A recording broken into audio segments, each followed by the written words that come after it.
And now a word from our sponsor. That was great. Hey, my friend, you're doing a great Bill. stuff from Angel too. I really enjoyed that. Hey, so this will be a little different than your typical word from the sponsor. So I'm with HealthySmartMart.com. So I'm Bill Way. I'm a lifetime entrepreneur, best-selling book author, and creator of LiveFree.com and HealthySmartMart.com. So we offer America's only break room market-style refreshment system for businesses with under 300 employees. So imagine this. You've got a convenience store in your break room at work. No more vending machines. Just grab what you want off the shelves. So you find your favorite snacks and drinks, plus lots of fresh veggies and healthy items like salads, sandwiches, fruits, and so on. And another great feature is you can pay with your phone, which means no more fumbling for credit cards or cash, but mostly it means no more lines, no waiting. So this is an emerging technology that's taking over the America. Really, we've got there's over 24,000 locations in America so far, but we have the only system with that's viable for small businesses. So it's quite an opportunity. If you're looking for a business opportunity, check out one of the fastest growing franchises in America, my friends. Go to HealthySmartMart.com. So that's the end of the sponsorship message. Now I have my honor and privilege to introduce, hey, Greg, a great friend and mentor. Dr. Greg Reid is a best-selling author with more than 100 books in print. Can you imagine? And translated into 45 languages. He's also a movie producer and one of the top 10 speakers in America, according to Forbes and Entrepreneur Magazine. And Inc. Magazine says Greg's Secret Knock event is one you won't want to miss. I've been registered for a couple months. I'll be there. So, hey, on a personal note, before I let you take over, Greg, I just want to say to the people that a little bit of a background story. When I first picked up Greg's book, 3 Feet from Gold, way back in 2009, I could not have imagined how it would catapult my life into the stratosphere. And I mean it. I'm talking about shining my light here. I was doing pretty well, but everything just blasted off after that. And honestly, I could not have imagined at the time that Greg would become a personal friend and mentor like he has. If I were you, I'd plug into everything Greg's got. So, hey, my friends, enough from me. Buckle your seatbelts. This guy will rock the house. Greg, it's all you, brother. We're going to raise the vibration. And by the way, everyone, a lot of times you go on these things and people say kind words. Bill and I are really true good friends. And not only that, his business technology, what he's sitting on, is going to be monumental in the years to come. So make sure that you reach out to his website, get in touch with him, and find out how you can participate as well. Hello, everyone. My name is Greg. As he just mentioned, I'm an author, speaker, filmmaker here in the mean streets of San Diego, California. I've been publishing over 100 books, 45 different languages. And what's mesmerizing about that is I can't really spell very good. I can't write. I'm dyslexic. Play me Words with Friends. You'll win every single time. And I learned a very interesting tool when I was a young man. You work your strengths and you hire your weaknesses. I'll say it again. You work your strengths and you hire your weaknesses. You mentioned that I'm a film producer, and that's true. But at no time did I ever work a camera behind the scenes. I didn't do the costume fitting, or I didn't even do, all the catering and things of this nature. I produced the film. I put it together. And that's what I do with books, with events and things of this nature. And a few of the things I'm going to share with you along our journey, our time together. And it all began with a mentor, a guy I had in my back pocket. His name was Charlie Tremendous Jones. He had a great quote. He says that you are the same today as you'll be in 5 years, except for 2 things: the people you meet and the books you read. Think about it for a second. In high school, if you hung around the smoking section, chances are you're a smoker. If you hung around the jocks, you're a jock. Same thing applies today. If we hang around people that complain, gripe, moan, well, that becomes the conversation that plays within our head. But if we hang around people that are positive and solution searching, then that too will become the conversation, the music that plays within our cranium throughout the entire day. It's so important to surround ourselves with people that give us counsel over opinion. Now, I'm going to be very clear on this one, because this is one of my favorite little ahas. a lot of times when you see these speakers, you got to wait till the very end to get the golden nuggets. Well, I'm going to drip them all through and I'll let you know when they're coming. This is one of them. All right. I had a chance to sit down with the guy who created super string theory. If you ever heard of the Big Bang Theory, you know, the TV show, Sheldon was always trying to figure it out. The gentleman who did, his name was John Schwartz. And I had a chance to interview him. And he said the greatest thing. He said, successful people seek counsel where failures listen to opinion. So what's the difference? He goes, think about it. Opinion is based on ignorance, lack of knowledge, inexperience, like maybe a family friend who's never done what you're about to venture upon. Counsel's based on wisdom, knowledge, mentorship. People have paved the way. So if you go to a family friend like I did and say, I'm going to write a best-selling book, they're going to try to talk me out of it to protect me because they know I got a D in English, right? Plus, they've never written a best-selling book. But if I go to Jack Canfield, who wrote Chicken Soup for the Soul, and say, hey, I want to write a book, what do? He's going to say, sit down. Here's what you need to know. And give me a blueprint based on wisdom, knowledge, mentorship. And John Schwartz, the creator of Super String Theory, said, if we would spend our activity only seeking counsel and ignoring people's opinion, that's the day your life would change. So think about it for a second. The people you've had the opportunity to hear from today, the people that we go back and we surround ourselves with that are getting the results we want, these are the individuals that we want to learn from. Look, I'll give you an example. I've never sold a new or used car in my life, but I promise if I started tomorrow, I'd say, who's your number one sales rep? Who's ringing the bell all the time? And say, put my desk next to them, right? Because you want to learn from those who've already accomplished. You know, I went a few years ago to Mount Kilimanjaro and I climbed and summited it. And at the time, people go, how in the world did you go from the beach of sunny San Diego, California to the roof of Africa? The answer is simple. I did not ask some dope smoking surfer with a surfboard how to do it. I found the Sherpa, the porters that have climbed it 800-900 times. Wherever they put the boot print, I put my boot print. I just followed successful actions of others. And I realized we could have anything and everything we want in our life as soon as we seek counsel and ignore what people are just jibber jabbering about. Now, all right, I'm going to go back and tell you the story of how all this began. So the first book I ever did, see if I got a copy here, it's called The Millionaire Mentor. You know, when you write a book, people don't tell you this, but you do something called a query letter. And it says who you are, what's your message, why are you an expert, who's going to read your book? And I sent like 8 of these things out every single day to all the publishers, printers, agents. And I was turned down by 268 in a row. Think about it. I was turned down by 268 people in a row. The 269th one said, you know what? We like you. You got a lot of spirit and we're going to give you an opportunity. It says, we'll publish your book. All we want you to do is change the title, the beginning, the middle, and the end part. I told you. I couldn't write. So I got a ghostwriter who took my words and crafted them in a way people would want to read it. So I would sit there and say, a boy wants a bicycle, gets off his butt, takes a lawnmower, mows the neighbor's yard, makes money, buys a bike. And they crafted it in a way that said, it was a glorious Sunday afternoon when a young bright-eyed lad caught the entrepreneurial spirit as he went out, right? And they did their magic. I worked my strengths and I hired my weaknesses. Well, again, that was 111 books ago. Isn't that crazy? So much so last year, check this out. That's kind of a neat little thing, a little brag piece. I got a star on the Walk of Fame in Las Vegas. How crazy is that, right? Right next to all the hotshot movie stars, just for doing books because I'm working my strengths.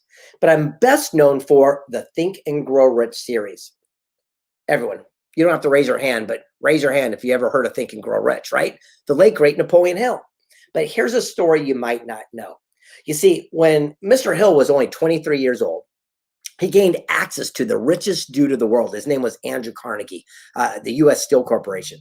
This guy was so wealthy, it'd be like putting Warren Buffett and Bill Gates and, you know, all those people together in one room at one place at one time at that moment. And it was supposed to be a 30-minute interview. Turned out to be 3 full days and nights. At the end of it, Carnegie says, I like you, young man, and here's an opportunity. He said, work for me for free for 20 years, and I'll send you on a mission. You'll sit down with all my friends, you'll pick their brains and write the first ever formula for success. Napoleon Hill reached in his pocket. Remember, the guy was broke. He was just a kid. He said, work for free for what? He had like 2 nickels to rub together. He said, Mr. Carnegie, not only will I accept that mission, rest assured, I promise I will complete the task. All of a sudden, Mr. Carnegie says, congratulations, you got yourself a deal. But Hill says, why are they going to talk to me?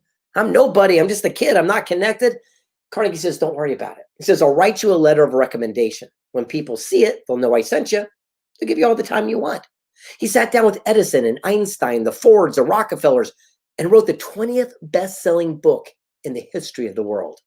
But here's what you might not know. You see, Carnegie was a stickler for action, and he gave his guest only 60 seconds to make up his mind to work for free for 20 years.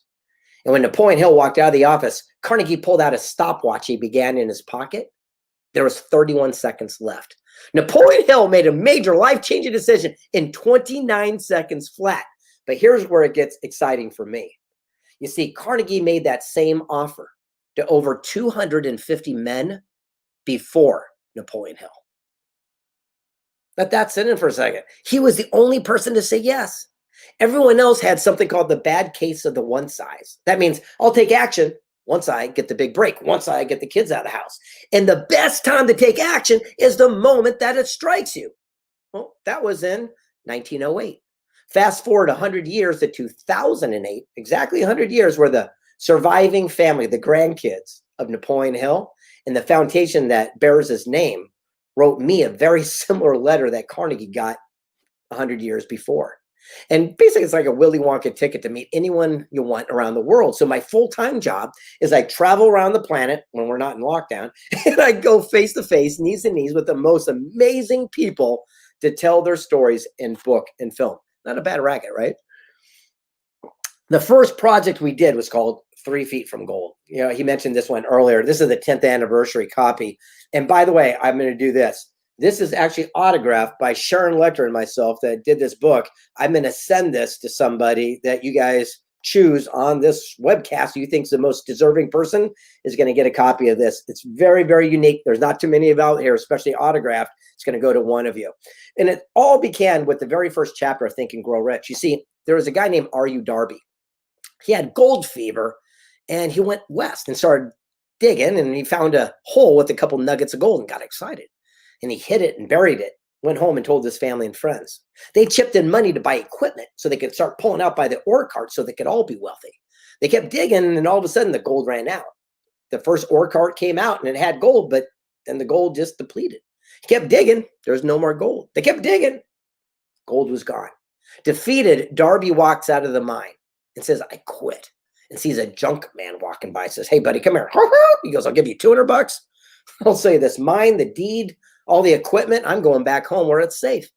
The junk man surveying the equipment was worth thousands because the family chipped in all that dough, said, absolutely, here's your money. Darby goes home a quitter.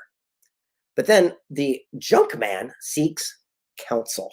Remember we were just talking about that earlier? And finds a local engineer and says, what happened? This cat hit gold and ran out. The engineer starts laughing. He goes, that's mining 101. Everyone knows that gold runs in a straight line. It's called the gold vein. What Darby did is he came in one side, popped in the gold, and then popped back into dirt. He says, go back to where they discovered treasure, go 90 degrees the opposite way, just 3 feet, and you'll tap back into the vein. Well, not only did the junk man pull millions upon millions of dollars out, but that still fills Fort Knox today. And the moral is, how many times have we or someone we know quit one class short from a degree or sales or market? It's easy to quit, but it's the people that keep going that extra mile or just 3 feet. They're the ones that we tell the stories about today. It's so interesting. When I did this book, imagine this. Sharon Lecter and I went around the world for years, interviewed everyone from the person who created the elevator to space to, the founder of Mrs. Fields Cookies and everyone in between. We invited 300 people, probably our family and friends, to go with us to meet everyone. Not one person ever showed up. What went with it? Again, a bad case on one side. You're watching this right now going, holy smokes, I go in. But no one did. Everyone had a reason why not. I call that sitting on their big butt. And I don't mean the one on your chair. I mean, they say, I'd go do that too.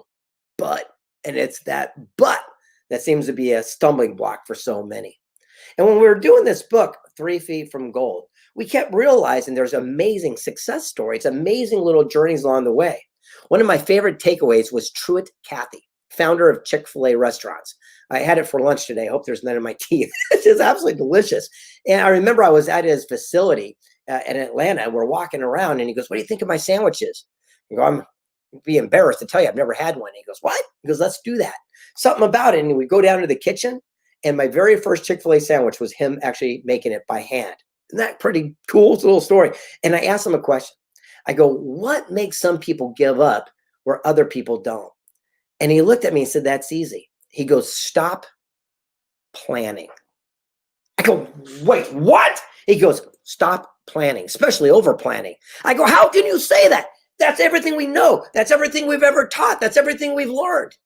He goes, "Last year you had a lot of plans." I go, "Yeah." "How'd that work out for you?" Especially this year, right? He says, 5 years ago, you probably had a master plan. He goes, "I guarantee it did not go as you expected."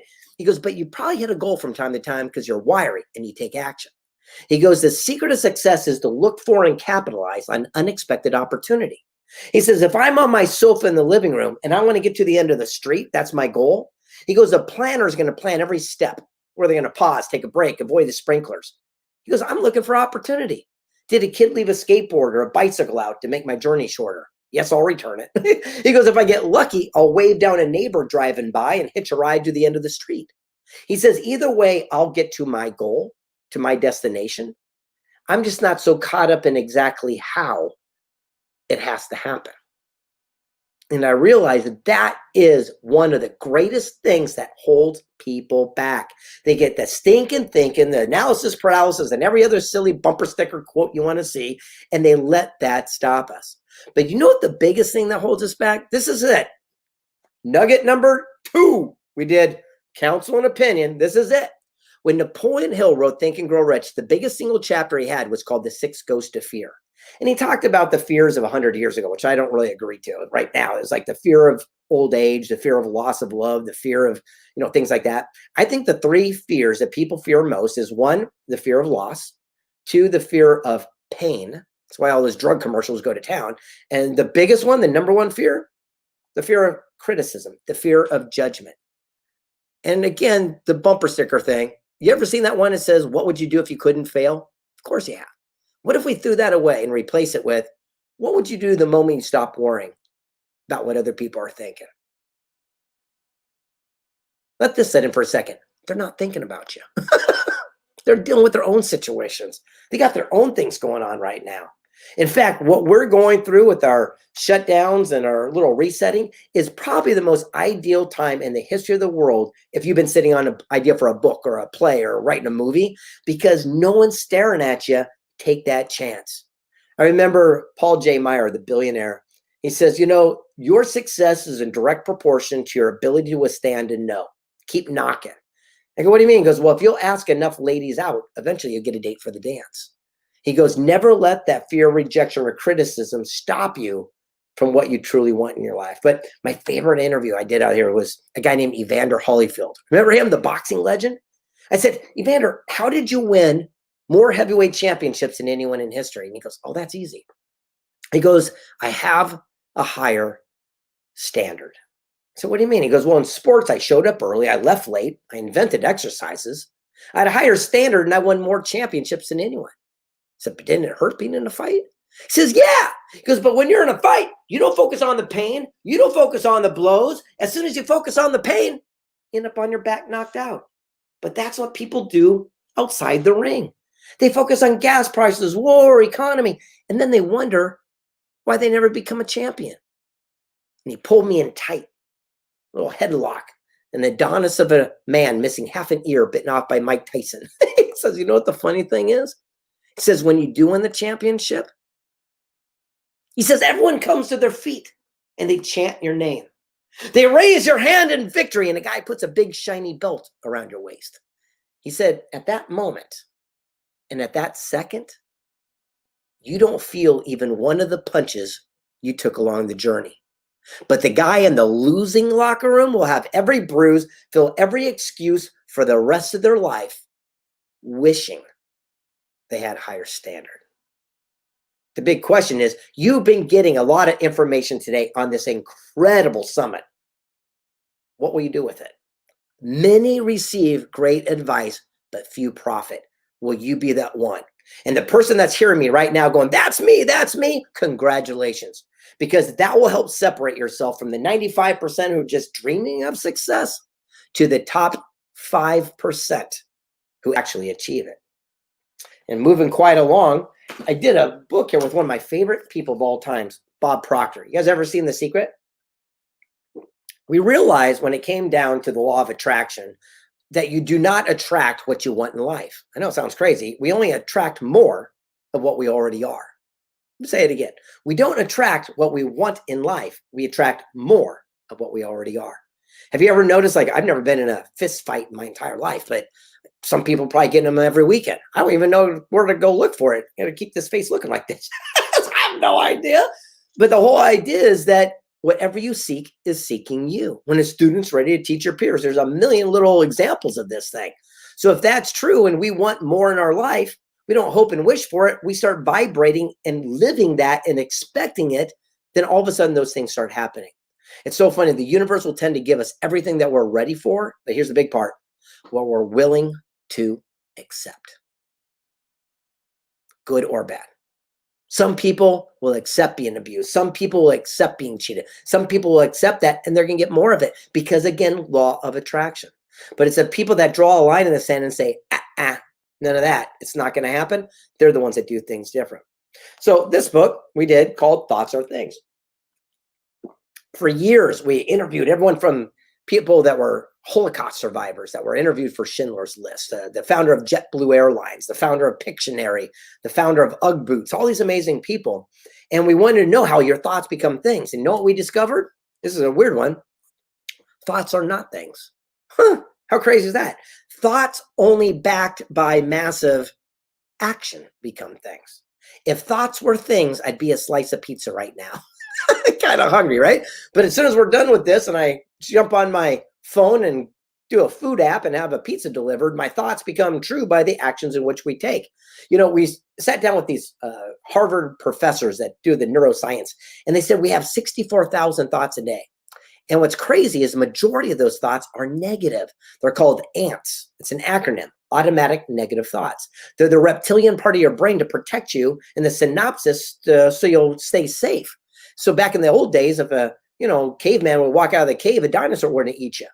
Well, fast forward today, if 64,000 thoughts a day rang into our brain and majority are negative, well, then everything would be drama and chaos around our life. And that's not so, because it was only the thoughts that we take the action upon become our reality. So if you want your life to change those thoughts, but more importantly, take action on the positive ones that you want to see to come to fruition, and naturally they will be. How many times have we been in the shower, have $1 million idea, and by the time we brush our teeth, it's down the drain like that idea? 10 years later, we're driving down the street, we see a billboard with that idea going, no, right? The whole idea, the difference is the thought became reality by the actions in which we take. One of my favorite projects I've done is called Stickability, the power to persevere. When I did this one, the first person I interviewed is a guy named Marty Cooper. Now, you might not know him, but he invented this. You ever seen a cell phone? And I said, Marty, what does stickability mean to you? And here's his answer. By the way, this is nugget number, I think, 3 or 4. He said, stickability has to be parallel with another word called flexibility. He says, if you're not willing to adapt, if you're not willing to adjust, you'll just get stuck. And he told this story about a spider monkey. He said in the rainforest, the spider monkey is the most quick, nimble creature. You can't harpoon it, spear it, catch it. It's too wiry. But one hunter named San Juan figured it out. He took a heavy log, drilled a tiny hole, dropped a peanut piece in there, and left it at the base of the jungle. The monkey would smell the nut, come down from the treetop, reach his hand in, grab a hold of the nut, and his fist becomes so big he can't pull it out because the hole's so small, and become anchored to the log. All he's got to do is let go, but he thinks that nut's nutrition, it's saving, so he holds on with dear life. The hunter comes by an hour later, captures the elusive spider monkey. The moral is, are you holding on to your own nut right now? But it could be in the form of a job or a deal or a relationship or a car or a house or fear or guilt or remorse. And what we're holding on with dear life, just like the monkey was, because they thought it was the thing that was nutrition and serving them, could also be the thing right this second that's leading to our own demise. Sometimes we have to have the courage and the fortitude to simply let go, to adapt and adjust so we can live to fight another day. It's that whole concept of flexibility. That is the key to personal achievement. You know, it's one of the people we interviewed for this book was a guy named, let me see here, Steve Wozniak, right? Again, back to Apple. There's a little Apple product. And I said, how did you and Jobs have so much success in your life? He goes, oh, that's easy. He goes, we embraced our lack. I go, why didn't he? Goes, we embraced our lack. We embraced what we didn't have. I go, what are you talking about? He said, when microchip processors came out, they were so expensive, we could only afford one of these little chips. He goes, Jobs sold his Volkswagen. He goes, I sold my calculator.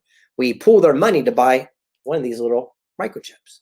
He goes, Hewlett Packard would make machines that go from point A to point B with 20 chips. They had all the money of God. He goes, so I'd pull away 5 and get it to go from A to B with using only 15, right? He goes, and then I pull away 5 and get it to work with 10. He goes, ultimately, and finally, we figured out how to go to A to B using our one device. He goes, look, we were not trying to be innovative. We were not trying to be cool or slick or aerodynamic. We can afford one chip. He goes, but by embracing that as an opportunity, we found the shortest, cleanest path of least resistance and changed the way people do personal computing for the rest of the world, for the rest of their life. He goes, where could you be right now in your own business? If you stop looking at something as your greatest challenge and your greatest obstacle, but it could just be your greatest blessing, your greatest opportunity in disguise. Here comes nugget number 4. My latest book is called Wealth Made Easy. You see, I had an opportunity to go around the world and interview people worth $100 million to $1 billion. As I say that out loud, it's pretty crazy, right? $100 million to $1 billion. And I kept asking them their wealth hack. And I got amazing little tidbits. I'll give you one real quick one.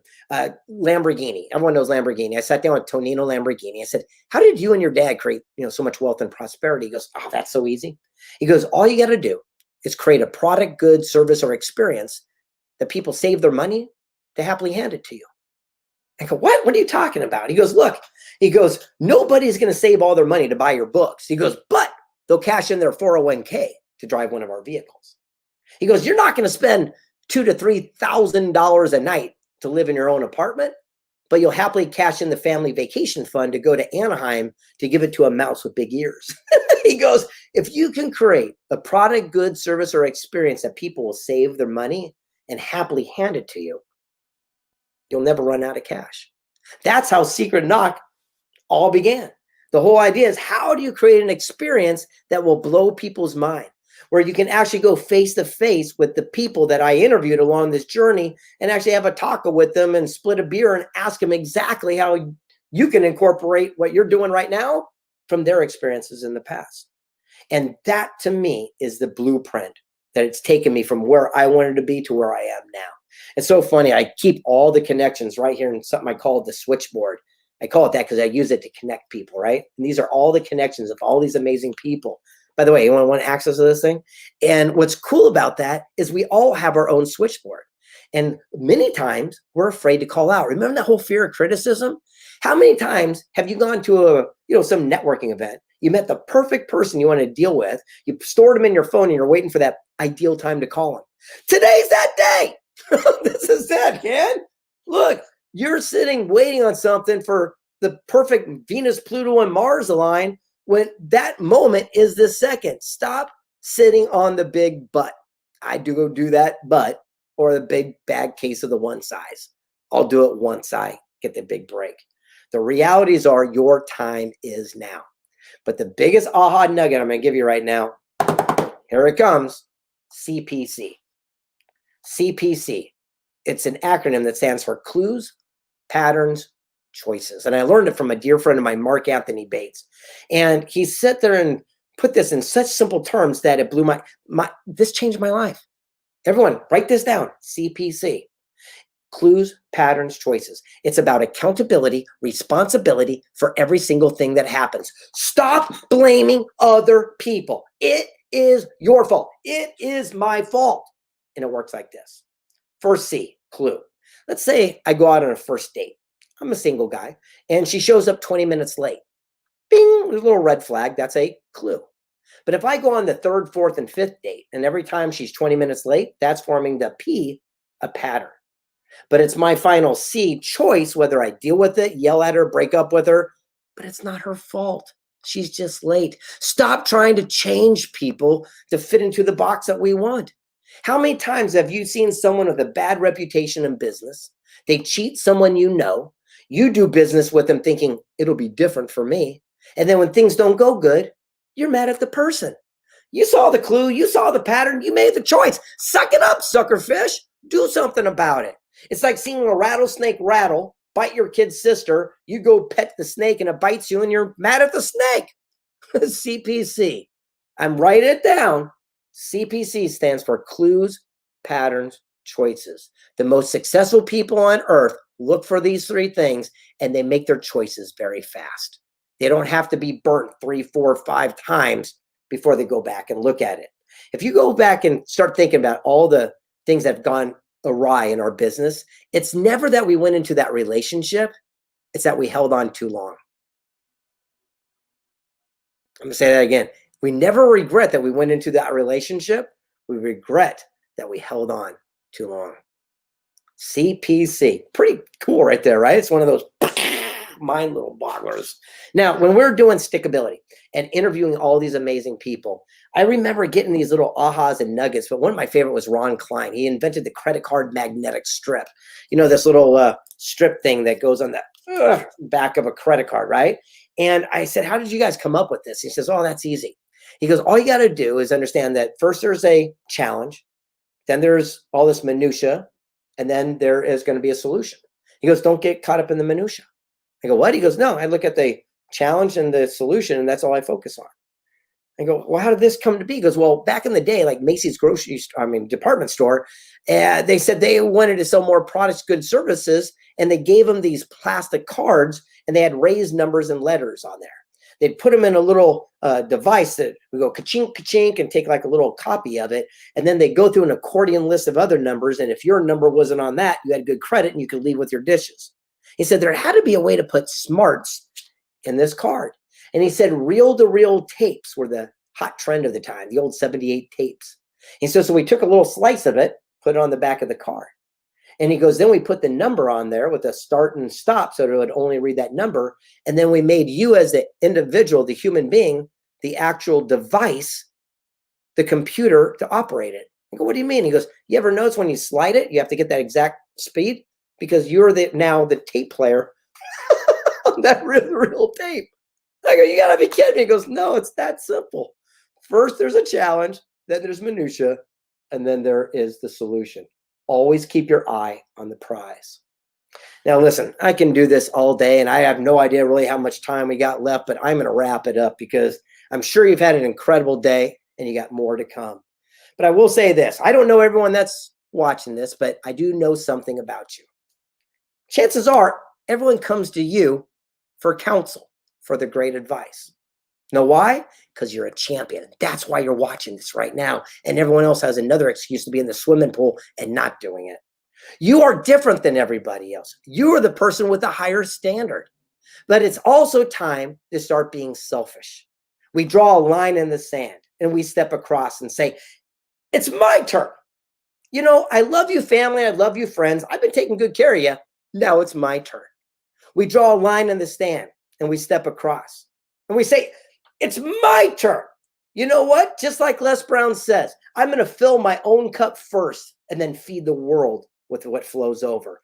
It's time for me to step into my greatness because I've been hiding and afraid to show it to the world. Know why? Because I was worried about what they thought. Let's not worry about what other people are thinking and draw that line in the sand and step across and say, it's my turn. I've got the idea for a book or a movie or entrepreneurial spirit. I'm not going to take it to my grave. We draw a line in the sand and we say, it is my turn. And we understand when the obstacles come, that's part of the journey. Like Napoleon Hill said, our greatest success will always come just one step beyond our greatest setback and failure. So when you want to say die and throw in the towel, that's when you kick it in the most. You got greatness inside of you. Never give up. Never surrender. Understand this. Someone outside is waiting to hear from you. What's common sense to you is genius to somebody else. It's time to start standing on your greatness. Embrace that greatness and say, it's my turn. Share your message with other people. Understand you are special. That is why you're watching this. Just stop quitting. Draw a line in the sand and say, it is my turn. And when you want to say, I can't go a step further, when you say I've got enough, just go a little bit more. You literally have something so amazing. The world is dying to see it. Never give up. Never say no. Never throw in the towel. You could literally be 3 feet from gold. Thank you, everybody. Man, so powerful, Greg. So powerful. So many nuggets. I don't even know where to start. Oh my God.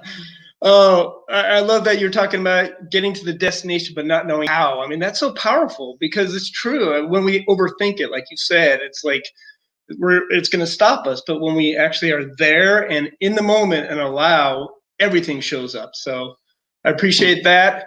I just want to plug your movie. I saw it the other day on Netflix. Yeah, that was, well, I mean, such a great movie. It's Wishman on Netflix. Everyone check it out. Frank Shankowitz, about his life, the guy who started Make-A-Wish Foundation. And really, I was impressed. So that's awesome, Greg. Very, very, very cool that you're here joining us. I appreciate you taking your time. And yeah, man, I'm understand this. If there's anything I can ever do to be of contribution, just reach out. The easiest way to get a hold of me is go to Instagram, Greg S. Reid, and DM me. Look, the most successful people are the most available people. Start reaching out. You got the Rolodex, start calling those numbers. They're all stored in your phone. You know what's really interesting about that? Right now, a 14-year-old kid has access to more information than Bill Clinton did as president of the United States. So let's start utilizing some of this thing and find a way to connect with more people. And the only thing I request is when you reach out, I don't want to talk about the weather or what you ate for dinner or the kids or the family dog. But if you go, hey, what's a good book for me to read? Or, hey, who's a good connection over here? Or, hey, what do you have a suggestion? I promise you I'll get right to you right away. And until we see each other face to face, eye to eye, best wishes. Whatever you do. Thank you. You're an inspiration. Thank you. Bye-bye. Have a good night.